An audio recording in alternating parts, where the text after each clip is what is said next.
Ladies and gentlemen, FCAT just cued us in, which means this must be a real meeting. This is the Sunderland Board of Selectmen, a regularly scheduled meeting. It's the 13th of January, and it's 7:01, if we could call it to order. We have, as we have in years past, tried. This year we're going to try again to have a budget meeting, and then a business meeting, and then a budget meeting. So this is not going to be a budget hearing tonight. We have a couple of appointments in front of us. I know Tom's disappointed, David's disappointed. Don't worry, next week we'll be piling right into it. Before we get started and while we're talking about the budget. You may have to go out and get your sleep medication. It's true. It's important to remember that, it's January, we have a split two-stage tax invoicing now for the town. And our tax bills, real estate taxes will be going out here at the end of January. There's been some people who have been asking about, it's January, where are the tax bills?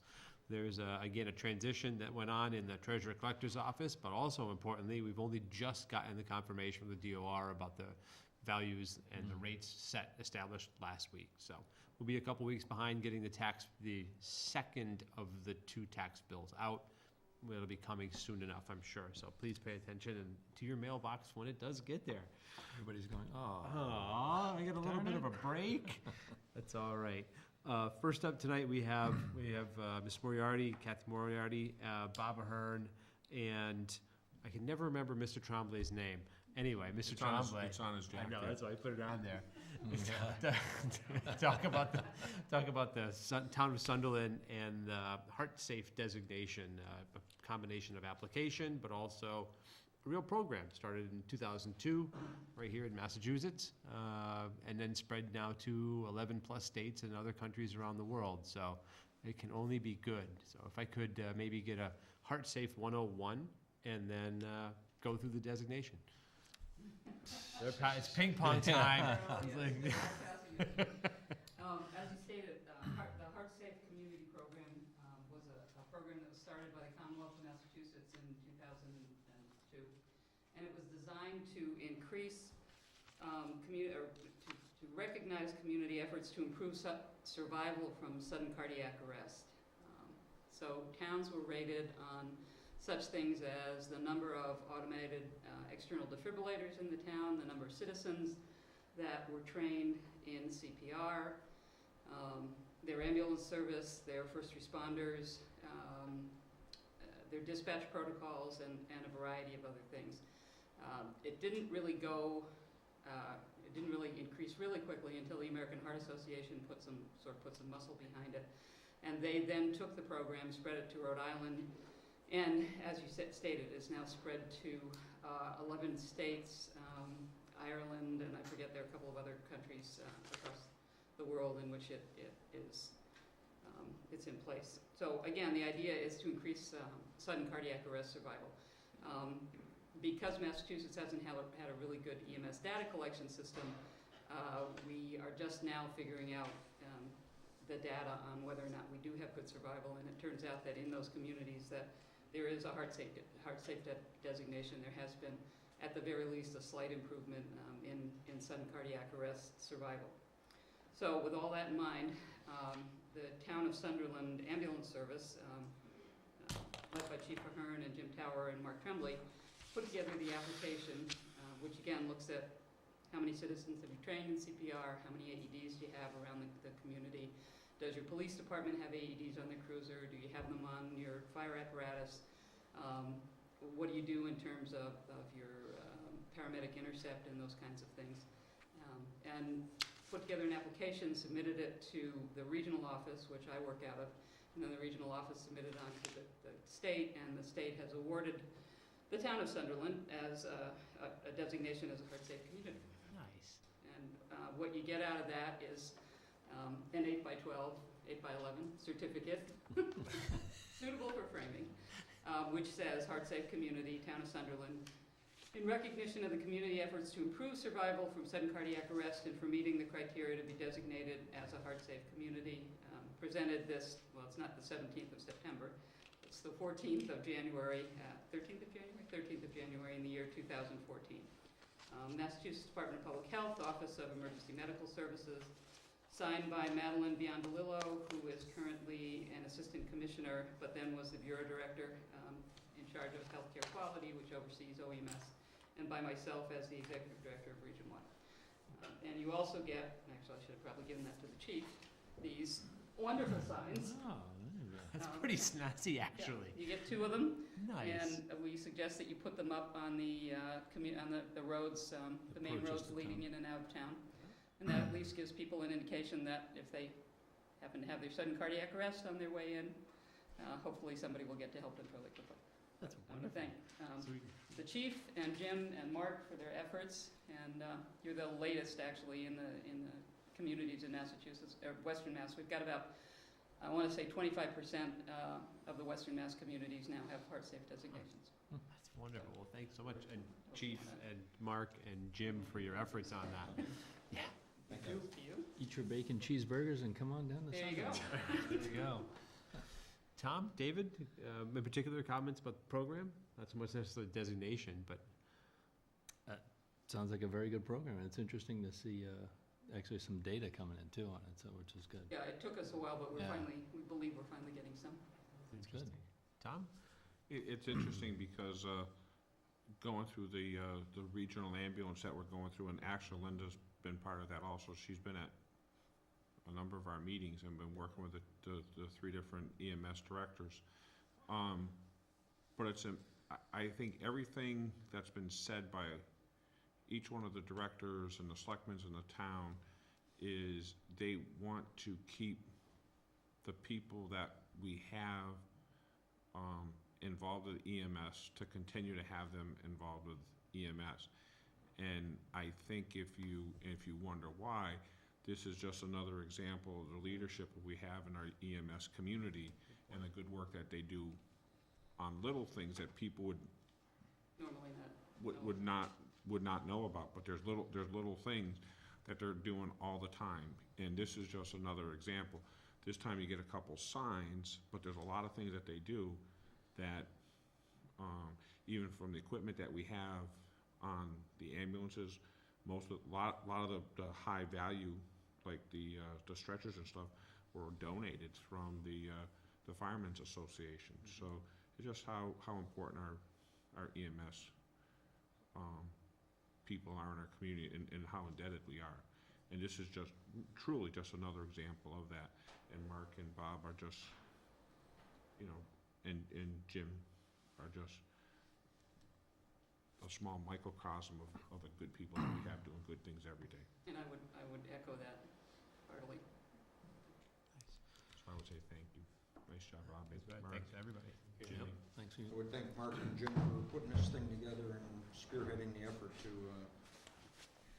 go through the work of filling out all the data and getting it to OEMS to have them award this.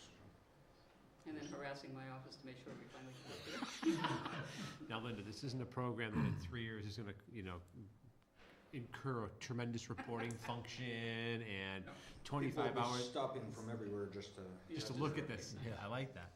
Well, And there we are working this is a 3-year designation, and they have been working on not upgrading the program, but what kind of criteria they want to look at the end of 3 years. But obviously we started in 2002 and we haven't quite gotten that finished yet. So at some point we may come back and ask for data, or we may come back and say, we want to know if are your dispatchers doing telephone CPR, those kinds of things. But I wouldn't expect anything in the near future. So could this lead to sharing of best practices in the future? I think Up to the DPH level? As soon as Actually, I this- think it already has. Okay. In that one of the, I wouldn't say results of this, but one of the side effects was the push to ensure that everyone who answers a phone in Massachusetts, who answers a 911 phone, is trained in how to do what's called EMD, which is Emergency Medical Services Dispatch. There's now a push for what's called hands-only CPR, which they found in both Seattle and Boston increases your save rates dramatically, because people are much more willing to push on somebody's chest who's down on the ground if they don't have to blow in their mouth, Right. unfortunately. But there is now evidence to support that, you know, if you recognize that somebody's gone down quickly and start doing compressions quickly, it does work really well. Super. Well, we look forward to continue, not only the program, but a recertification, if you will, in 3 years. You might be looking at that. Perfect. Well, thanks so much. I appreciate that. Thanks for the fine work, Thank you Chief. for the opportunity to do the presentation. Thank you. You'll see Tom at the meeting later this week. Maybe, maybe not. Very good. Thank you so much. Thank you. Thank you, Mark. So next up, we have Chief Ahern, and we're going to talk about, Chief of her. sorry, the other chief, Chief Gilbert. It's all a So whirlwind. this is our chief night. This is exactly, next Monday is actually Chief Night again, with budget hearing with respect to police, but tonight is Chief's Night. Chief's Night indeed. We got Sergeant in the back of the room, too. Sergeant in the back of the room, and Chief brought a backup apparently. I did. Nice. So Chief, you want to talk to us about, Up on tie, though. oh, just failing. we're going to talk about Mr. Benjamin Peters as a potential part-time officer here in the town. Yeah, I'm requesting another appointment. One of the reasons is some of the part-time officers, their obligations and their time restrictions are limiting them to hours that I need covered. Ben lives right over in Tewksbury. He's got all his certs, I think you've seen, and his licenses. So he's just over in Tewksbury. He's also working on his associates in criminal justice, going for bachelor's in criminal justice. Anxious to work, and I've gotten feedback from 2 chiefs on departments that he was auxiliary in Tewksbury and has been also hired for New Salem, and have gotten good recommendations from both chiefs. I think it would be a good asset for this department, and honestly, it would help with coverage for our department. Questions of the board?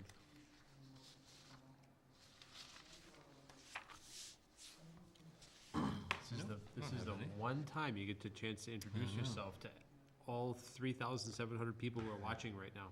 And you hope. And his smile just went rigid, like, what? You didn't tell me that. It's like only 42 will probably actually watch. Exactly, it's like 42, but it'll be rebroadcast. Well, Chief, with the recommendation for a part-time officer and Mr. Peters' certificates in front of us, this would be an appointment for the remainder of this appointment cycle, which would be to June 30th. That's correct. Then as the roster is developed for the upcoming year, you know, that's the annual appointment process that goes on in here in many towns. Any questions of the board Do we have to appoint him as alcohol? at the same time? Well, actually, that could be Chief's prerogative, though. That's not a full slate. You do that also, Chief? Yes, Law but enforcement? I agree with the chairman. If we could wait till he's on his own. Right now, he'll be going through our field training program, and once out there by himself and we know, then yes. Could be part of that. Then I would request he be appointed as that. That's a good question, Tom, because there are different Levels. appointments for There are. all of our officers. Yes. Okay. Questions, David? I'm good. This is one time you get to ask us a question. Everything after this, you have to go through him, and then him. Can't think of anything right now. I'm sure things will come up. I'll have to find you guys. So, Chief, what are your requirements for part-time officers? Well, What are their shift responsibilities per month? right now, actually, I'm hoping to change that with negotiations. Right now, the requirements are that they put in for 2 shifts a month. And that's it right now. And I'm hoping with some negotiations that that's gonna change. But they're required to put in 2 shifts a month, or put in for 2 shifts a month. My understanding is that Ben will be able to Much work more. a number of those, Yeah. and is willing to and wanting to. And to piggyback off of Tom's line of questioning, maybe a little 101, you said to be riding along with, obviously we have a new part-time Oh, officer. absolutely. There's a period of overlap direct supervision, integrating into the system, if you will. Right.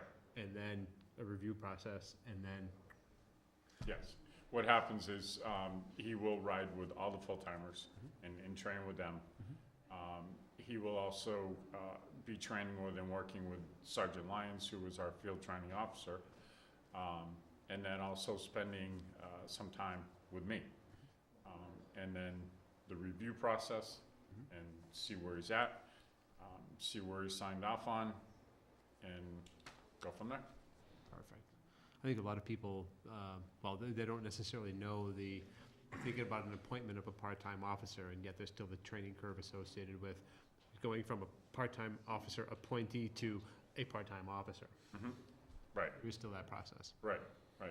But we're not gonna, like I said, we're not gonna put him out there by himself, until we're comfortable with that and he's gone through our training program. Super. Okay, any further discussion? No. Is there a motion? Motion? Second. We have a motion made and seconded to appoint Benjamin R. Peters as a part-time officer for the remainder of this appointment cycle. And that appointment cycle, of course, goes right up to June 30th this year. And Mr. Peters, if you get an affirmative vote, all those in favor? Aye. Aye. 3-0. Thanks so much. Thank you very much. Welcome aboard. Good luck. Meet you too. Hope never see you again. Thank you very much. Thank you, gentlemen. Thanks, Sergeant. Thank you, Ben. Thanks, Chief. Okay. We do not have minutes in front of us for our last meeting. What I do have in front of us is the draft version of our alcohol licensing inspection. We've kicked this around, well, we haven't kicked this around. This has been developed over a handful of, last couple of weeks, 4 to 6 weeks. And I'd entertain a motion at this point to adopt the amended alcohol licensing guidelines and checklist. This mainly, again, the discussion is centered around aligning some of our processes with the requirements of the ABCC and ensuring that our inspections are in line with those. This is gonna be an ongoing process, and this will be amended again, I'm sure. An organic process, as they say. It's a good way to put it. Second. If a motion made and seconded, this is again an adoption of alcohol licensing and transfers procedure. All those in favor? Aye. Aye. 3-0, please. Okay. You know, those procedures we hear about and read about and amend and work on, but whether it's this board in a future year or future boards in future years, those procedures are really worth those efforts. And Tom, you had started many of those years ago, so it continues on. Absolutely, Scott. Okay, Selectmen's updates. It's quiet this week. It's a quiet week. We continue to have EMS, South County EMS meeting last week. Actually, it was actually a good meeting. One of the things that was discussed, and it's going to be implemented, is that the town of Whately has now offered their ambulance also Oh, good. to be used in the mix. So I think everybody on the boo was in favor of that, and it really not, additional expense should not be a whopping amount. It should be like $1,200, $1,300. They're figuring out its cost, but the ambulance has just recently gone through a inspection, and it's all up to date. It won't be outfitted as a paramedic level, but it will be used for like going to football games and/or like when we have our fall festival. We usually have the ambulance here. It'll be able to come here and be on site, and it'll give the members of the EMS crews time. We also talked about the importance of bringing the present EMS staff into the fold, so they're planning on having a informational hearing. That information should be out very shortly to the present EMTs, where they're gonna meet and talk about, you can't just be like a intermediate EMT or basic EMT and serve on a paramedic, you have to go through paramedic training. Right, right. Or paramedic assist training. So, they're getting ready, this David, who's, kind of the facilitator right now, he's a full-time member in Deerfield, is putting that together, and they're gonna start scheduling those classes for people. So that'll be able to get them, qualified paramedic assist.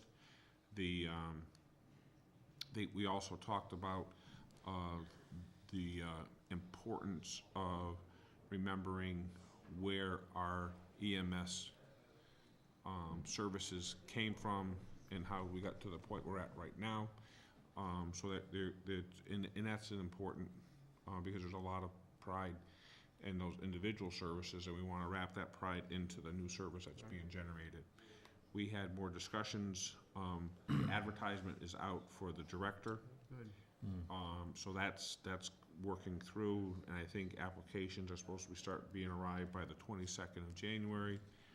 We also discussed, and I think we're planning on doing this, but the money's in place. The ambulance, if it hasn't been qualified as a paramedic level, it will be shortly. So the general consensus is, we had thought we wanted to wait until the EMS director was on board, but the thoughts are right now, why are we gonna wait until then, when we have a need now? So the thought is, and we're probably gonna talk more about on Wednesday night, about the importance of maybe getting the paramedic level up and running now with what we have, just to get it Yep. underway. Yeah, that probably makes some sense.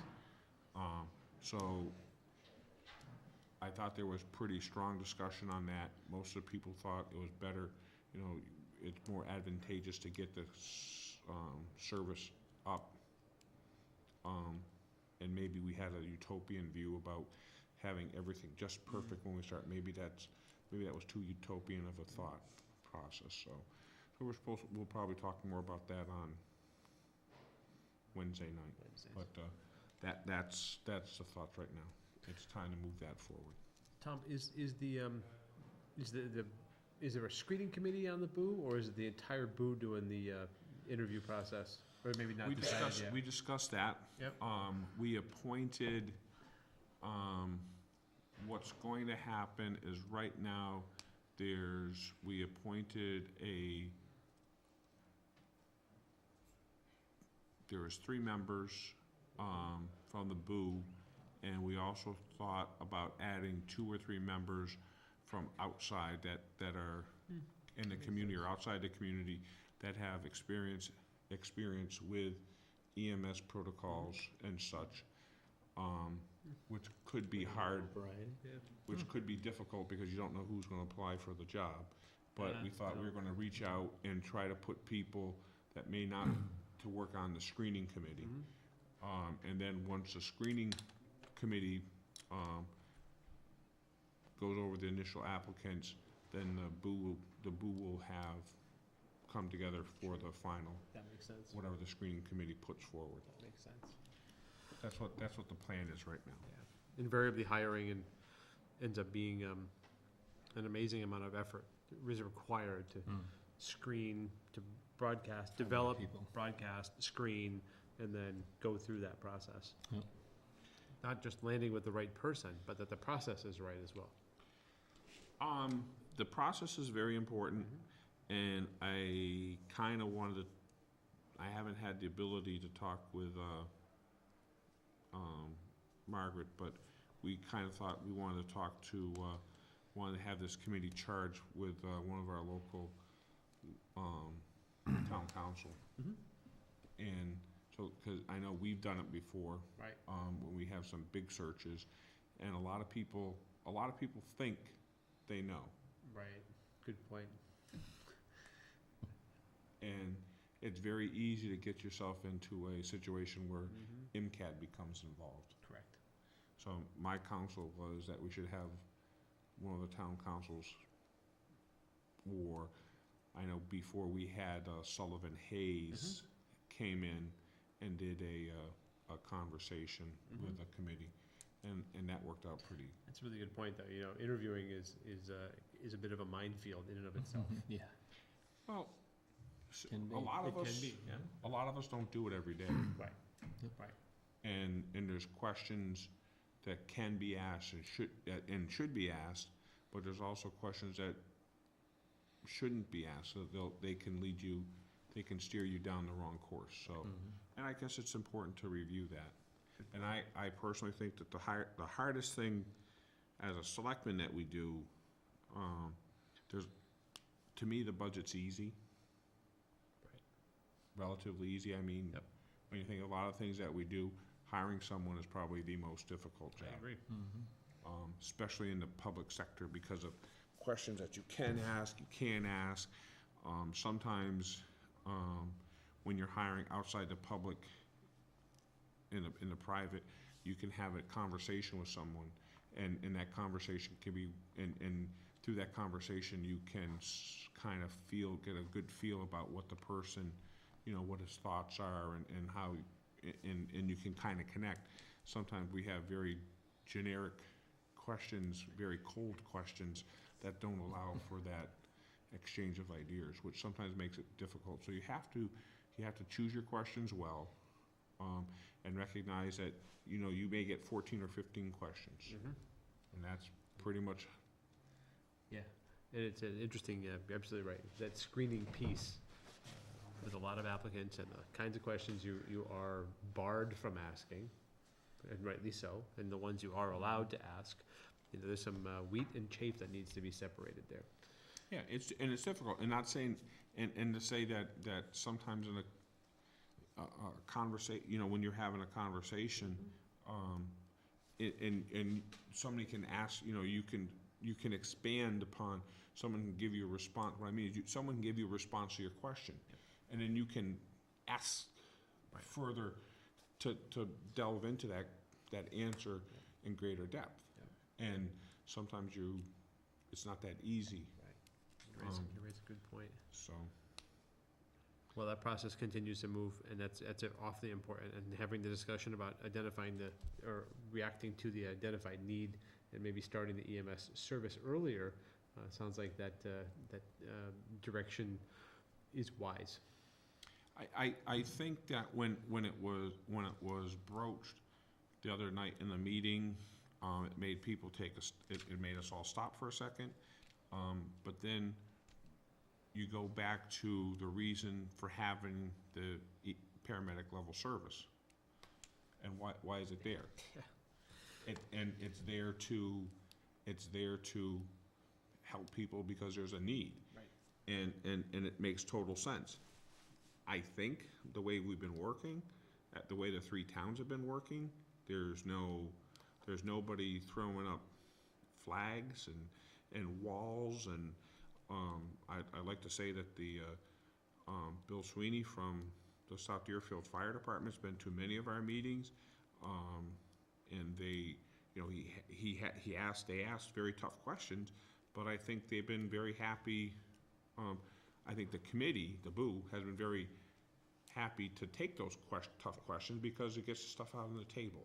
Right. And it's not lingering in the background. It's out there, and you address the concerns, and you can put an answer to it, so there's no question. So that's a very positive thing. So I think we could probably make it, you know, start it before everything is, you know, neat and tidy in a book. The thing that will be done is the SOPs will be done, and the delegation of, you know, who's the lead authority and all of that will be done. But I think it may be we may not have that director in place on day one. But that ambulance is gonna be paramedic ready, so we probably should take advantage of it. Smart. Thanks, Tom. David, anything? No. Okay. Over the course of the late last week and then through the weekend, we had an IT issue that we were dealing with downstairs, and that IT issue has been identified as a weakness in a fixed firewall. Those parts have been ordered today. We have a multi-year license agreement coming in, and we should be able to address weakness in that firewall, if you will, according to our consultant, it was long overdue. So, that said, the other piece of news maybe from a board's updates perspective is that the ISA agreement between the town and Broadway and Wamiko, et cetera, have moved to their next phase. And so that's a really important thing. There's been a lot of phases. a lot of phases, a lot of detailed information Right, moving yeah. back and forth. Remember, we're talking about essentially small-scale power generation tying to an active power grid. Right. So all that information has to be very clear, the engineering, data, et cetera, timing, sequences, et cetera. It looks like the ISAs are just about complete right now, and be able to move those forward. And lastly, we have another meeting. Chief Gilbert mentioned negotiations. Those contract negotiations began in earnest about early December, mid-December, and we have a meeting this Wednesday morning to continue that process. And that's about the extent of it. If I could, Mr. Chair, Sure. back on the computer issue, the good thing is that a lot of good things had been done beforehand. Correct. Yes. So we didn't lose data. Correct. We didn't have to start recreating stuff from scratch. Correct. The data was there. Yep. And sometimes you can oversimplify it and say, oh, well, they rebooted I mean, it's much more complicated, and it took time and efforts and such, but basically the necessary procedures had been taken to prevent a data loss and/or, Or a compromise, or a compromise. of which neither happened. Right. So I think that shows, again, good planning and good following procedures and talking about stuff and it's kind of amazing because we do not have a dedicated IT person that the only thing they do is look at our computers. We're a small town. Usually, no one has that. Actually, our consultant is a one-man operation. That's right, he is. With a wide Yes. network, but still, it's One-man it's show, a yep. one-man show.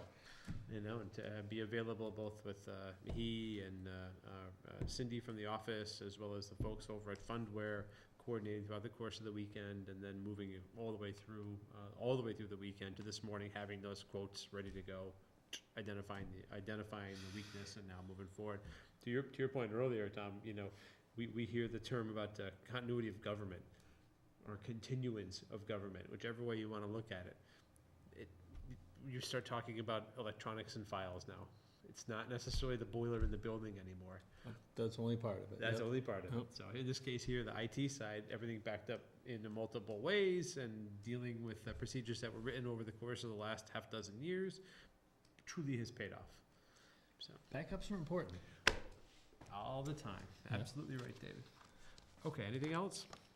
I also like to note that Kathleen had an article in the paper the other day that was interesting read when you went snowmobiling. Everybody keeps talking about that. I actually didn't go though, it was just cleaning the trails. Nice. Hopefully that's next, if we get enough Yeah.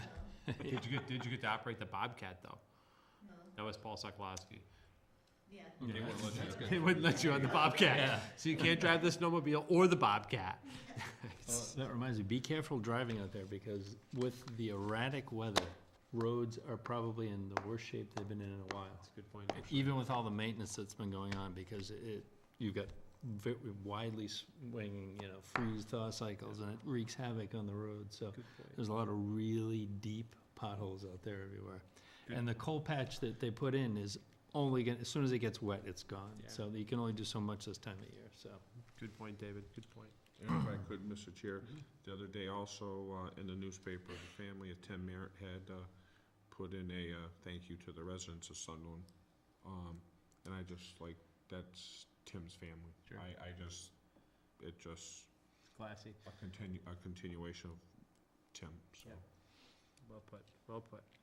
So if anybody'd liked it, it was Saturday's paper, Yep. Friday or Saturday's paper, the Greenfield Recorder, if anybody'd like to read that. And you can get that online at recorder.com because it's in the rears. More importantly, buy the paper, as the reporter in the audience says. Please buy That's the right. paper. Okay. You know? You gotta support journalism somehow. It's not free. If you want quality information, you gotta pay for it. Good you point, know? David. Good point. I have that as a bumper sticker on my car. Oh, do you? Yeah. There you go. Nice. Newspaper saving journalism. Well played. That's right. Is there a motion to adjourn? Second. Motion's made and seconded. All those in favor? Aye. You can call us out, 3-0, or you can call us out at 7:36. FCAT, give us a countdown so we don't start talking about snowmobiling. Thank you.